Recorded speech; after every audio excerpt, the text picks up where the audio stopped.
સુરતના લાલગેટ પોલીસ સ્ટેશનમાં ફરજ બજાવતી મહિલા પીએસઆઈએ 151માં અટકાયત નહીં કરવા 10,000ની લાંચ લેવા પુત્રને મોકલતા એસીબીની ઝપેટમાં આવી હતી। લાલગેટ પોલીસ સ્ટેશનમાં મહિલા પીએસઆઈએ 151 નહીં કરવા માટે 10,000ની લાંચ માંગી હતી। ફરિયાદીએ એસીબીમાં ફરિયાદ કરતા છટકું ગોઠવી મહિલા પીએસઆઈ અને લાંચની રકમ સ્વીકારનાર તેના પુત્રની ધરપકડ કરી છે।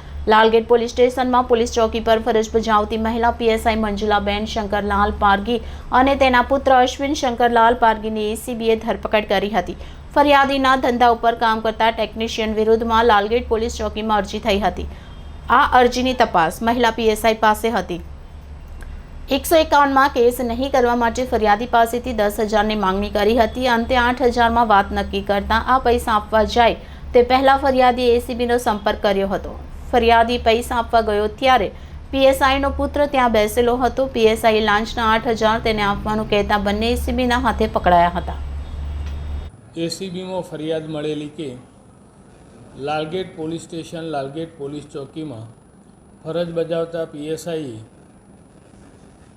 અરજીના કામે અટકાયતી પગલાં નહીં લેવાના આવેજ પેટે રૂપિયા 10,000ની લાંચની માગણી કરે, જે રકઝકના અંતે રૂપિયા 8,000ની લાંચ લેવા તેઓ સહેમત થયેલા।